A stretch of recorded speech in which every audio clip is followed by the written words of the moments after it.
দাজ্জাল হচ্ছে এমন পাওয়ারফুল কিছু তার মধ্যে থাকবে, সে চাইলে মুহূর্তের মধ্যে কাউকে ধনী বানিয়ে দিতে পারে, মুহূর্তের মধ্যে কাউকে গরিব বানিয়ে দিতে পারে। এই ব্যাপারটা তো আছে। আপনি এটাকে চিন্তা করেন যে দাজ্জাল যদি এমন হয়, যেই ব্যক্তিটা হোক বা যেইটাই হোক, ধরেন যে সারা দুনিয়ার যে ব্যাংকিং সিস্টেম, ধরা যাক যে সমস্ত মানে হচ্ছে যে কোয়ান্টাম কম্পিউটার যেটা আছে সেইটার কন্ট্রোল ধরা যাক তার কাছে, সিকিউরিটি কোড সে জানে। এখন আপনি আমাকে টাকা দিলেন, আমি আপনাকে টাকা দিলাম, এটা কিসের মাধ্যমে দিচ্ছে? একটা ব্যাংকিং সেট আপের মাধ্যমে।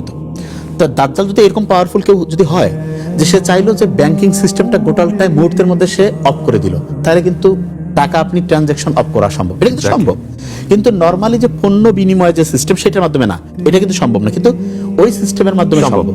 আর আমরা ওইদিকেই যাচ্ছি, কারণ আমাদের ক্যাশ থাকবে না, ক্যাশ থাকবে না। তার মানে ব্যাপারটা, এবং মানে টাকার যে ব্যাপারটা, এটা একটা বড় এপিসোড হইতে পারে। টাকার ব্যাপারটা কিন্তু পুরাটাই হচ্ছে কি, টাকা জিনিসটা কিন্তু এর কোনো ইন্ট্রিনসিক ভ্যালু নাই। মানে ইন্ট্রিনসিক ভ্যালু বলতে কিরকম, যেমন গোল্ড, এটা কিন্তু আপনি হচ্ছে যে ওটাকে আমি যেটা বলি 10 বছর পরে ওর যে ভ্যালুটা থাকবে, 20 বছর পরেও যে ভ্যালু থাকবে। টাকা কিন্তু আজকে এই সময় আছে, সরকার চেঞ্জ হলে এরকম, ডোনাল্ড ট্রাম্প একটা ট্যারিফ বসাই দিলে চেঞ্জ হয়ে যাবে। এটা কিন্তু প্রতি মুহূর্তে ফ্লাকচুয়েট করে, এবং এইটা ফ্লাকচুয়েট করে মানে সবসময় খেয়াল রাখবেন যে এইটার মাধ্যমে মানুষকে কন্ট্রোল